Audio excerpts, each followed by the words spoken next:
এই বক্তব্যের নাম দিয়েছি কর্নেল অলি, এক পরাজিত রাজাকারের প্রতিমূর্তি। একটা নিষ্ঠুর নাম এবং আমার খারাপ লাগছে, কারণ রাজনীতির মাঠে আসলে আমাদের লোকজনকে সঠিক চেহারায় চিহ্নিত করতে হয়। যখন আমরা তাদেরকে সঠিক চেহারায় চিহ্নিত করি, কখনো কখনো আমাদের এটা পছন্দ হয় না। যেমন কর্নেল অলি আজকে রাষ্ট্রপতি পদে নির্বাচন করে পরাজিত হয়েছে। ঠিক এই মুহূর্তে একজন পরাজিত লোককে এইভাবে তার শিরোনাম দেয়া, এটা আমার পছন্দ নয়, কিন্তু না দিয়েও আমি থাকতে পারলাম না। বাংলাদেশে আমরা যত ধরনের লোকজন দেখেছি, যাদের মধ্যে বেয়াদব হিসাবে সেরা একজন বেয়াদব ছিল কিন্তু এই কর্নেল অলি। কার সাথে সে বেয়াদবি করেছে? সে কিন্তু বেয়াদবি আমার আপনার সাথে করলে আমি কিন্তু তাকে বেয়াদব হিসাবে বলতাম না। সে বঙ্গবন্ধুর সাথে বেয়াদবি করেছে, বঙ্গবন্ধু মানে জাতির পিতার সাথে বেয়াদবি করেছে, সে বঙ্গবন্ধু কন্যা শেখ হাসিনার সাথে বেয়াদবি করেছে। বঙ্গবন্ধুর সাথে যেই বেয়াদবি করুক, তাকে আমরা কখনো বেয়াদবের নিচে কখনো আমরা নামিয়ে আনবো না। সেই কর্নেল অলি আজকে কিন্তু পরাজিত হলো। আর কর্নেল অলি দেখেন, এই লোকটা চরম অহংকারী একটা বেয়াদব, অথচ এই লোকটা হাবিলদারের উপরে উঠতে পারলো না। সে নাকি এক সময় আর্মির হাবিলদার ছিল এবং সেটাই তার তরক্কি। বাকি কিছু হয়েছে মুক্তিযুদ্ধে যোগ দেয়া, জিয়াউর রহমান সাহেবের সাথে থাকা, এইভাবে করে করে সে কর্নেল হয়েছে। আজ পর্যন্ত কর্নেল অলি মন্ত্রী হলো, এই হলো সেই হলো, বহু কিছু হয়েছে, রাজনৈতিক দল গঠন করেছে, কিন্তু আমার কখনোই কর্নেল অলিকে তার অন্তত মুখের ভাষায় একজন হাবিলদারের চেয়ে বড় কিছু কখনো মনে হয়নি। এত উদ্ধত্যপূর্ণ আচরণ করে লোকটা। একবার লন্ডনের একটা বাংলা টেলিভিশন চ্যানেলে ইন্টারভিউ দিচ্ছে, সেখানে যিনি ইন্টারভিউ করছেন উনি তাকে বারবার বলছিল কর্নেল অলি। এই কর্নেল অলি খেপে গেছে, কি আমাকে বলেন ডক্টর কর্নেল অলি?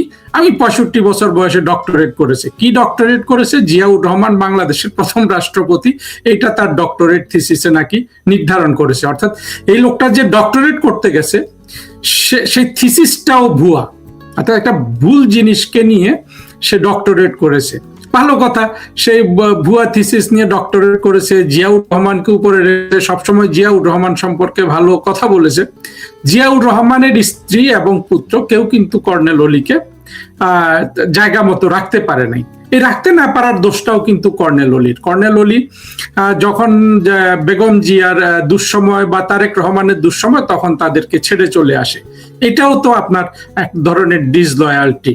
সেটা যদিও বিএনপির আর কর্নেল অলির রাজনীতি, কিন্তু জিনিসটা হলো যে এটা কিন্তু আপনার একজন আপনার প্রভু বলুন বা আপনার গৃহস্বামীর যদি দুর্দিনে আপনি তাকে ছেড়ে দেন, সেটা কিন্তু নিষ্ঠুরতা এবং বেঈমানি। যাই হোক, কর্নেল অলি আমাদের সমাজের একটা এম্বারাসমেন্ট। মুক্তিযোদ্ধা হিসাবে তার পরিচয়, সে এমনও দাবি করেছে মুক্তিযুদ্ধ তার কারণেই হয়েছে, জিয়াউর রহমানও মুক্তিযোদ্ধা, তার অবদান মানে মোট কথা হলো মুক্তিযুদ্ধ কর্নেল অলি শুরু করেছে। এই বেটা থেকে এগুলাই আমরা শুনেছি। বঙ্গবন্ধু সরকার তাকে বীর বিক্রম উপাধি দিয়েছে, সেই সম্মানটা সে কিন্তু রাখতে পারেনি। এক সময় সে জামাত নিষিদ্ধ দল বলেছে, শেষ জীবনে শেষে জামাতের রাষ্ট্রপতি পদে নির্বাচন করেছে।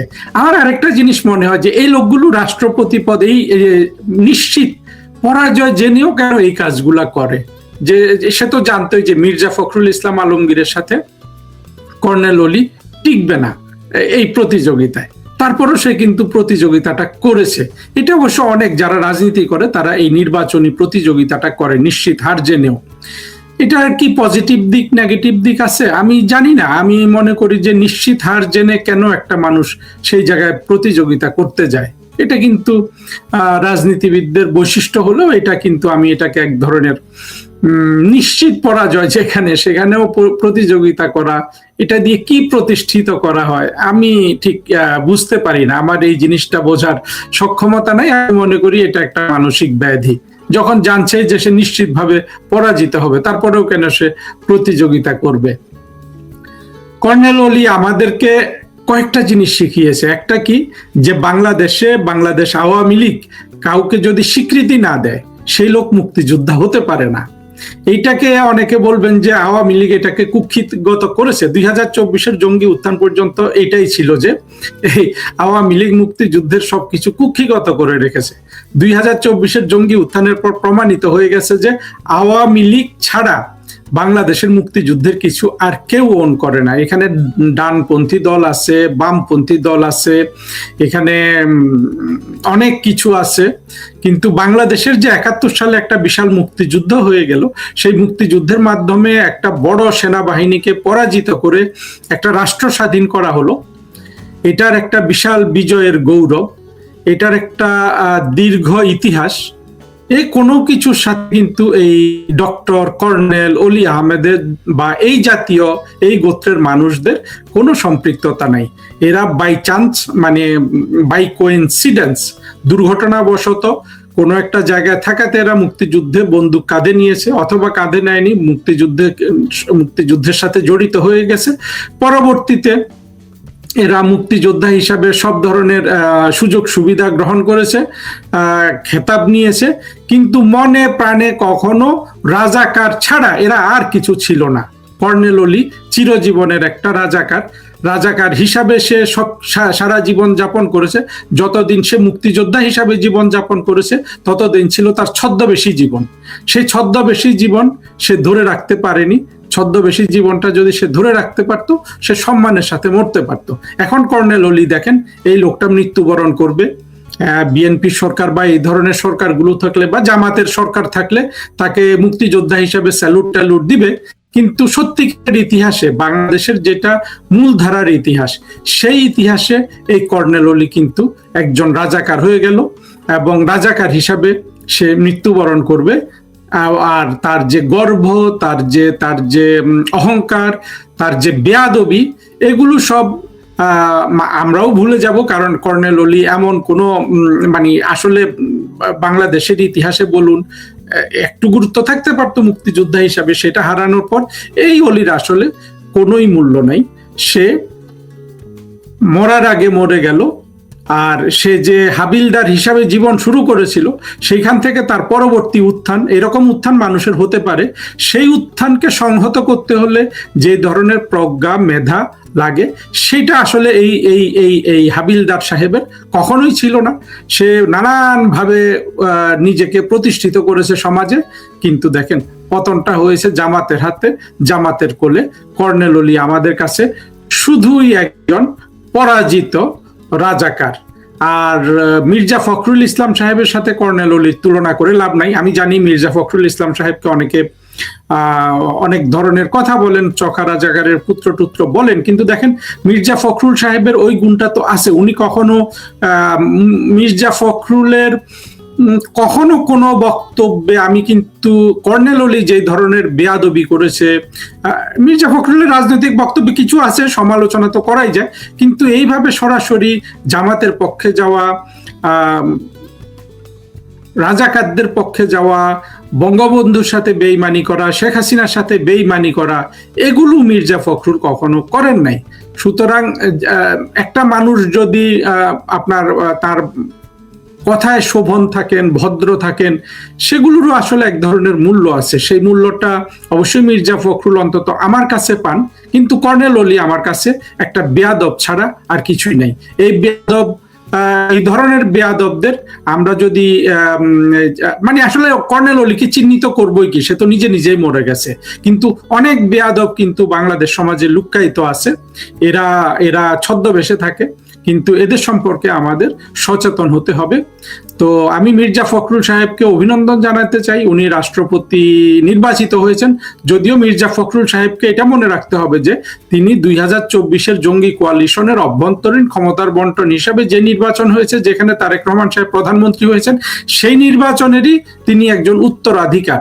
ফলে ভবিষ্যতে মির্জা ফখরুল রাষ্ট্রপতি হিসাবে ইয়ের মতো সম্মানটা পাবেন না। আগের যে রাষ্ট্রপতিগুলো ছিল, অনেক রাষ্ট্রপতির মতো সম্মান তিনি পাবেন না। অর্থাৎ নির্বাচনটা তার অত্যন্ত ঠুনকো একটা বাংলাদেশ সমাজের 50% লোকের কিন্তু মির্জা ফখরুলের রাষ্ট্রপতি নির্বাচনের কোনো ভূমিকা নাই। তবে এইটা তিনি নিজ গুণে মির্জা ফখরুল কিছুটা রিকভার করতে পারেন। সেটা তিনি রাষ্ট্রপতি হিসাবে কতদিন থাকবেন, এই তারেক রহমানের সরকারই বা কত দিন থাকবে, আমার তো ধারণা এই সরকার 1.5-2 বছরের বেশি থাকবে না, কমও থাকতে পারে। তো এই সময়টা মির্জা ফখরুল ইসলাম আলমগীর রাষ্ট্রপতি থাকবেন, তারপরেও কিছুদিন থাকবেন, অথবা তিনি যদি সত্যিকারের ঠিক স্ট্রং চরিত্রের মানুষ হন, যেটা তিনি এই পর্যন্ত দেখিয়ে গেছেন, সেটা হলে তিনি হয়তো এই তারেক রহমানের সরকার পড়ে গেলেও মির্জা ফখরুল হয়তো রাষ্ট্রপতি হিসাবে কন্টিনিউ করতেও পারেন। অতীতে আমরা দেখেছি অনেকে করেছে, আবার অনেকে তো অত্যন্ত বলবো যে কি বলবো, এমন রাষ্ট্রপতি আমরা পেয়েছি, সেটা সব দল থেকে, বিশেষ করে এই যে সর্বশেষ যে রাষ্ট্রপতি চুপ্পু, অত্যন্ত ন্যাক্কারজনক একটা মানুষ, তার নাকি সম্পত্তি ক্রোক হচ্ছে, এগুলা ক্রোক টোক করে এগুলাকে রাস্তায় বসিয়ে দেওয়া দরকার। বাংলাদেশ 20 কোটি মানুষের দেশ, এখানে অসংখ্য আবর্জনা, যত আবর্জনা ক্লিয়ার হয়ে যায় তত রাষ্ট্রের জন্য, জাতির জন্য আমাদের মঙ্গল।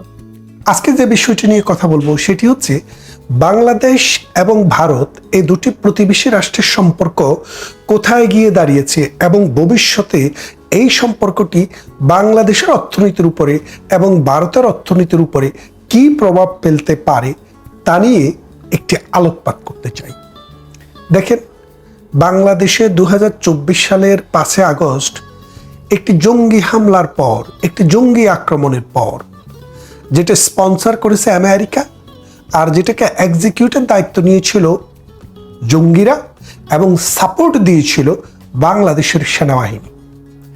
তো এই তিনটি যৌথ প্রযোজনা, জঙ্গি, বাংলাদেশ সেনাবাহিনী এবং আমেরিকার অর্থায়ন, আর এগুলাকে সমন্বয় যিনি করেছেন, যারা করেছেন, তারা হচ্ছে বাংলাদেশের কিছু এনজিও। তো তারা সমন্বয় করে বাংলাদেশে একটি অভ্যুত্থান হলো, যে অভ্যুত্থানটির পিছনে কারিগররা হলো মৌলবাদী, জঙ্গিবাদী শক্তি। এই শক্তি ক্ষমতার প্রতিভূ হিসেবে যাকে ক্ষমতায় বসালেন তিনি হলেন নোবেল ইউনূস, মোহাম্মদ ইউনূস। বাংলাদেশের মানুষের মধ্যে, অনেক মানুষের মধ্যে এক ধরনের একটা হাহাকার ছিল যে ডক্টর ইউনূস যদি একবার ক্ষমতায় আসতো তাহলে বাংলাদেশ নামক এই ছোট্ট দেশটি মনে হয় ধনী রাষ্ট্রে পরিণত হতো।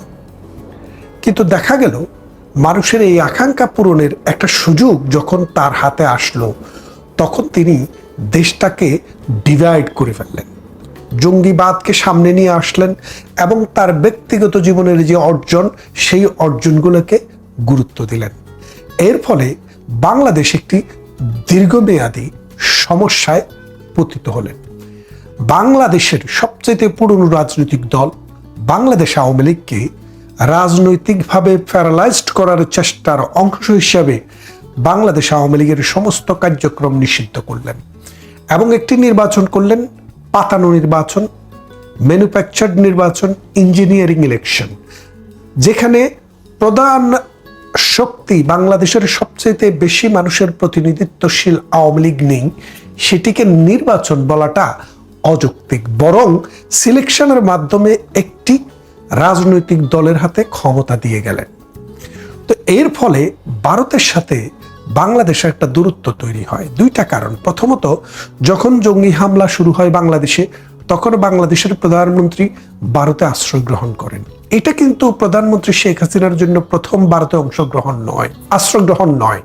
তার পিতাকে যখন 1975 সালে মৌলবাদী পাকিস্তানি গোষ্ঠীর মদতপুষ্ট একদল সেনা আমেরিকার অর্থায়নে এবং আমেরিকার তত্ত্বাবধানে যখন হত্যা করে, তখনও এই প্রধানমন্ত্রী শেখ হাসিনা জার্মানি থেকে বহু দেশ ঘুরে ভারতেই কিন্তু আশ্রয় নিয়েছিলেন। সুতরাং এই আশ্রয়স্থলটি শেখ হাসিনার জন্য নতুন নয়, এটি পুরনো।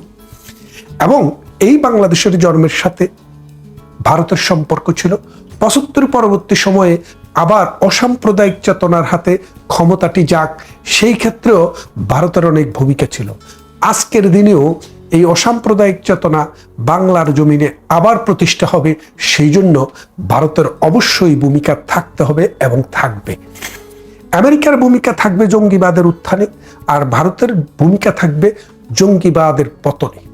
খেয়াল করে দেখেন, ইরাকে জঙ্গিবাদ, সিরিয়াতে জঙ্গিবাদ, লিবিয়াতে জঙ্গিবাদ, আফগানিস্তানে জঙ্গিবাদ, পাকিস্তানে জঙ্গিবাদ, এই সমস্ত জঙ্গি দর্শনের যে অর্থ, এগুলো সব কিন্তু আমেরিকা স্পন্সার করেছে।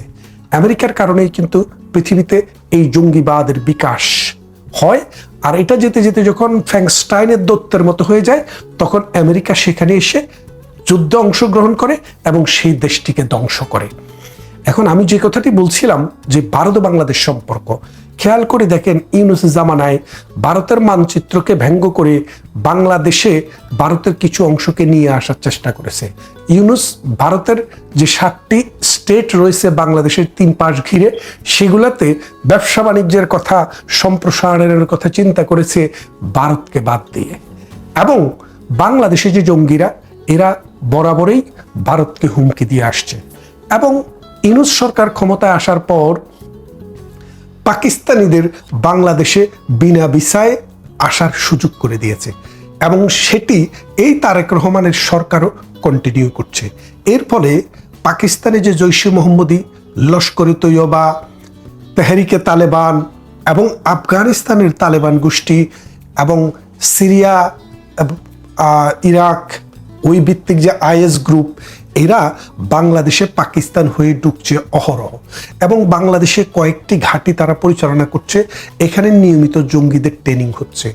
এই জঙ্গি ট্রেনিংয়ের মূল টার্গেট হচ্ছে ভারত, কারণ বাংলাদেশকে অলরেডি তারা নিয়ে নিয়েছে এবং তারা এই সাম্রাজ্য আরও এক্সটেন্ড করার জন্য ভারতের বিভিন্ন অঙ্গরাজ্যে এই হামলা চালানোর একটা পরিকল্পনা চলছে। এবং এটা নতুন কিছু নয়, ভারত সেটা জানে। তত্ত্বাবধায়ক সরকার আসার আগে 2006 সালের আগে যে বিএনপি সরকারটি ছিল, ওই সরকারের সময়ে আপনারা জানেন যে বাংলাদেশে অনুপ চেটিয়া এবং পরেশ বড়ুয়া বাংলাদেশে বিয়ে শাদী করে এখানে ছেলেমেলে পড়িয়ে এখানেই জঙ্গিবাদী তৎপরতার কার্যক্রম চালিয়ে বিচ্ছিন্নতাবাদী আন্দোলন করত ভারতে। এবং 10টা অস্ত্র যেটা ধরা পড়েছিল বিএনপির আমলে, সেটাও কিন্তু ভারতের এই বিচ্ছিন্নতাবাদী আন্দোলনকারী নেতাদের হাতে দেওয়ার জন্যই। যার কারণে ভারত বুঝেছে যে এই বাংলাদেশে বিএনপি সরকার বা জামাতের সরকার বা 4 দলীয় জোট সরকার মানে হচ্ছে জঙ্গিবাদের আস্তানা। এই জন্য তারা সবসময় খুব টেকনিক্যালি প্লে করেছে। কিন্তু এবার যখন বিএনপি সরকার ক্ষমতায় আসে, ভারত ভেবেছিল যে এই জঙ্গিবাদকে পরাহত করতে হলে, এই জঙ্গিবাদকে পরাজিত করতে হলে এই দেশে যে অসাম্প্রদায়িক চেতনার শক্তি, তাকে রাজনীতিতে ফিরিয়ে আনতে হবে। সেই জন্য অনেক দান দরবার হয়েছে। তারা বলেছে আমরা ইনক্লুসিভ রাজনীতি চাই, অর্থাৎ সমস্ত দলের অংশগ্রহণের রাজনীতি চাই, যেমনটা তারা আগেও বলতো। এবং তারেক রহমানকে তারা মনে করেছিল 17 বছর ব্রিটেনে ছিল নির্বাসিত জীবনে, তিনি আর যাই হোক এই মৌলবাদী শক্তিকে কোনো রকম প্রশ্রয় দিবেন না। এই কথা মনে করেই কিন্তু ভারত এই তারেক জিয়াকে বাংলাদেশে প্রত্যার্পণে সহযোগিতা করেছে, এবং এই নির্বাচনে যেন তারেক রহমান জয়লাভ করে আওয়ামী লীগের অ্যাবসেন্সে, সেদিকেও কিন্তু ভারতের একটা প্রচ্ছন্ন সমর্থন ছিল বলে অনেকে বলে থাকেন, যদিও এর কোনো সুনির্দিষ্ট প্রমাণ আমার কাছে নেই। তো এই ভারতের চাওয়া বা ভারতের পাওয়া, সেটার চাইতে বড় কথা হলো তারেক রহমান বাংলাদেশের ক্ষমতায় আসে।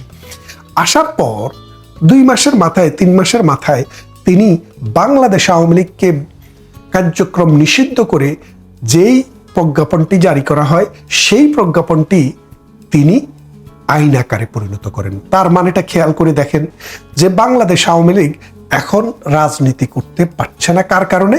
তারেক জিয়ার কারণে।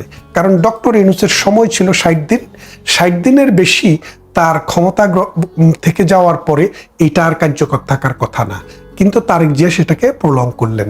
যেমনটা 1975 সালে বঙ্গবন্ধুকে হত্যা করার পর ইন্ডেমনিটি অধ্যাদেশটি দিয়েছিল মোস্তাক, কিন্তু সেই মোস্তাকের অধ্যাদেশটিকে আইনেতে পরিণত করেন জিয়াউর রহমান। তাহলে খেয়াল করে দেখেন, বঙ্গবন্ধু হত্যার বিচারকে রহিত করেছিল জিয়াউর রহমান, আর পুলিশ হত্যা সহ আওয়ামী লীগের হাজার হাজার কর্মীকে হত্যার যে বিচার, সেটাকে রহিত করলেন কে? তারেক জিয়া। কারণ ওই দায় মুক্তি দিয়ে ডক্টর ইউনূস যে অধ্যাদেশটি জারি করেছিলেন, সেই অধ্যাদেশটি এই তারেক রহমানের সরকার পাশ করিয়ে দিয়েছে। এখন দেখেন, এই মৌলবাদী জঙ্গিবাদীদেরকে যারা রক্ষা করে তারা কখনো মৌলবাদ এবং জঙ্গিবাদ নিয়ন্ত্রণে কোনো কাজ করবে না।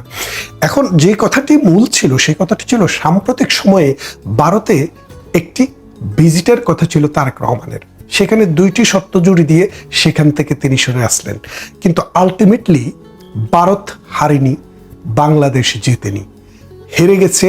মানে বাংলাদেশের তারেক জিয়ার সরকার জিতেনি, হেরে গেছে বাংলাদেশ। কেন হেরে গেছে আপনারা বলি। বাংলাদেশের অর্থনৈতিক উন্নয়নে, বাংলাদেশের অর্থনীতির গতি এবং মানুষের জীবনকে ঠিক রাখতে আমাদের বৃহত্তর প্রতিবেশী ভারতের যে কি পরিমাণ ভূমিকা, সেটা আপনারা যদি গত 53-54 বছরের ইতিহাসটা একটু খেয়াল করেন তাহলে দেখবেন। আমাদের যখনই বিদ্যুতের সমস্যা হয়েছে আমরা ভারত থেকে বিদ্যুৎ এনেছি। আমাদের পেঁয়াজের সমস্যা, কাঁচামরিচের সমস্যা, চাল ডাল লবণ তেলের সমস্যা, আমরা ভারত থেকে সেটা এনেছি। আমাদের গ্যাসের সমস্যা আমরা ভারত থেকে এনেছি। ডিজেলের সমস্যা সেটা আমরা ভারত থেকে এনেছি।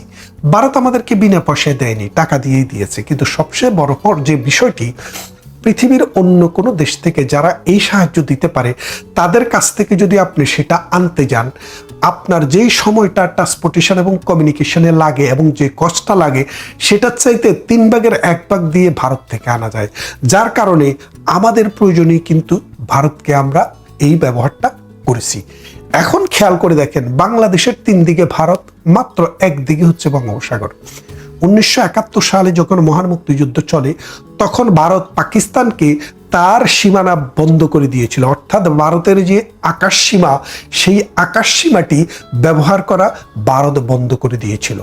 যখন ভারত বন্ধ করে দেয় তখন বাংলাদেশে একটি ফ্লাইট আসতে হলে প্রথমে সেটি কলম্বোতে যেত, কলম্বো থেকে বাংলাদেশে বঙ্গোপসাগরের উপর দিয়ে আসতো। এর ফলে আমাদের যে বিমানের খরচ, এটা 2 গুণ বা 3 গুণ বেড়ে যেত। এখন বর্তমানে ভারতের সাথে আমাদের যে সমস্যাটি, এই সমস্যার ফলে আস্তে আস্তে ভারত যদি এই রকম অবস্থায় যায় যে ভারতের আকাশ সীমা দিয়ে বাংলাদেশের কোনো বিমান চড়তে দেব না, আপনি কি করবেন? ভারতও আমাদের আকাশ সীমা ব্যবহার করে, যেহেতু আমাদের দেশ ছোট, এই অংশটা ভারত চাইলে পরিহার করতে পারে। এটুক ব্যবহার না করলেও ভারতের চলে, কিন্তু এটুক ব্যবহার না করলে বাংলাদেশের চলে না। এর ফলে কি হবে? বাংলাদেশ বহির্বিশ্বের সাথে ডিসকানেক্টেড হয়ে যাবে। আর কানেকশন যদি রাখতে হয়, প্রথমে কলম্বোতে আসবে, কলম্বোতে আসার পর বাংলাদেশে ফিরবে। তাহলে বাংলাদেশে মিডল ইস্টে যেতে এখন যেখানে 30,000 লাগে, তখন সেটা 50,000 হয়ে যাবে। এই শ্রমিকের জীবন হবে দুর্বিষহ, মানুষের জীবন হবে দুর্বিষহ। ইউরোপ থেকে, আমেরিকা থেকে যে ফ্লাইট আসবে, সে ফ্লাইট কলম্বো হয়ে ঢাকায় যেতে হবে। সরাসরি ঢাকায় যাওয়ার কোনো রাস্তা বাংলাদেশের নেই, কেননা আমাদের চারদিকে ভারতের আকাশ সীমা। এই ভারত এটা বন্ধ করে দিবে কখন, বা আদৌ বন্ধ করে দিবে কিনা, সেটার চাইতেও বড় কথা হচ্ছে এই সম্ভাবনাটা আছে কিনা, সত্যিকারই আছে। এক। দ্বিতীয়ত দেখেন, আদানি এখনো আমাদের 1600 মেগাওয়াট বিদ্যুৎ সরবরাহ করে। ভারত থেকে আমরা আরো 400 মেগাওয়াট তারের মাধ্যমে নিয়ে আসি। এই যে 2000 মেগাওয়াট, এই বিদ্যুৎ যদি কোনো কারণে ভারত বন্ধ করে দেয়, মরার উপরে খড়ার গা, আরো কি অবস্থা হবে বিদ্যুতের সেটা বোঝেন। এবং এইরকম ভাবে শুধু বিদ্যুৎ, গ্যাস আর আকাশ সীমা নয়, বাংলাদেশের যে নদী, বাংলাদেশ নদী মাতৃক দেশ। নদী মাতৃক মানে নদী হচ্ছে বাংলাদেশের মা, আর নদীর মা হচ্ছে ভারত। আমাদের 54টি নদীর উৎপত্তি স্থল হচ্ছে ভারত। এই ভারত অথবা কোনোটা চায় না, কিন্তু ভারত দিয়ে এসছে। প্রতিনিয়ত ভারতের অর্থনৈতিক সক্ষমতা বাড়ছে এবং ভারতের প্রয়োজনেই তাদের মিঠা পানির ব্যবহার বাড়ছে। তারা যদি এই পানি ডাইভার্ট করা শুরু করে, বাংলাদেশ এই নদীমাতৃক দেশের স্ট্যাটাসটা হারায় ফেলবে। বিশেষ করে শুষ্ক মৌসুমে, যখন পানিটা আমাদের সোনার চেয়েও দামি, ওই শুষ্ক মৌসুমে যদি পানি না আসে, তাহলে এই বাংলাদেশ ড্রাই আপ হতে হতে এই 18 কোটি মানুষ তো দূরের কথা, 10 কোটি মানুষকে খাওয়াবার সামর্থ্য বাংলাদেশের থাকবে না। তাই বাংলাদেশকে এখন বুঝতে হবে, ভারতকে কি শত্রু রাষ্ট্রের কাতারে ফেলবেন না বন্ধু রাষ্ট্রের কাতারে ফেলবেন। শুধু কি তাই, গঙ্গার যে পানি চুক্তি, এই বছর সেটি শেষ হয়ে যাচ্ছে। এই পানি চুক্তিটি যদি নবায়ন না হয়, তাহলে হার্ডিন্স ব্রিজের নিচ দিয়ে আবার ট্রাক চলবে। আমরা মাওলানা ভাসানী, গোলাম আজম, এবং খালেদা জিয়া সবাইকে দেখেছি, এবং আমাদের বামপন্থী দলের নেতারা পারাক্ষা অভিমুখে লং মার্চ করেছে, এক ফোঁটা পানিও গঙ্গাতে আনতে পারেনি। পরে প্রধানমন্ত্রী শেখ হাসিনা 1996 সালে ক্ষমতায় আসার পর 30 বছরের যে চুক্তিটি করেছিলেন 1996 সাল থেকে 2026 সাল, সেই চুক্তিটির বদলতেই গঙ্গায় পানি আসে পথ করে। আমাদের খাদ্যে স্বয়ংসম্পূর্ণতা অর্জনে এই গঙ্গার পানি বিশাল ভূমিকা রেখেছে। আজকে যদি এই গঙ্গার পানি বন্ধ হয়ে যায়, বাংলাদেশের অসভ্যতার কারণে, বাংলাদেশের অবন্ধুসুলভ আচরণের কারণে, জঙ্গিবাদী মনোভাবের কারণে এবং অকৃতজ্ঞ চেতনার কারণে, তাহলে এই দেশ, এই সমাজ, এই রাষ্ট্র সত্যিকার অর্থেই ধ্বংস এবং বিলীন হয়ে যাবে। আসুন, বাংলাদেশের যারা রাষ্ট্র চালান, যাদের ক্ষমতা আছে, তাদের মাথায়, চিন্তায় এবং মননে সাম্প্রদায়িক চেতনা বাদ দিয়ে একটা অসাম্প্রদায়িক চেতনা জন্ম হোক, বাংলাদেশ প্রেম হোক। তিনি যে মুখে বলেছিলেন যে বাংলাদেশ ফার্স্ট, এই বাংলাদেশ ফার্স্ট মানে হচ্ছে ভারতের সাথে সুসম্পর্ক হলেই বাংলাদেশ ফার্স্ট, আর ভারতের সাথে দুঃসম্পর্ক হলে, ভারতের সাথে সম্পর্ক খারাপ হলে বাংলাদেশ লাস্ট। বাংলাদেশ জাতীয়, আন্তর্জাতিক কোনো পর্যায়ে দাঁড়াতে পারবে না। আসুন, দেশকে বাঁচাতে হলে ভারতের সাথে বন্ধুত্বপূর্ণ সম্পর্কটিকে টিকিয়ে রাখি এবং এগিয়ে নিয়ে যাই।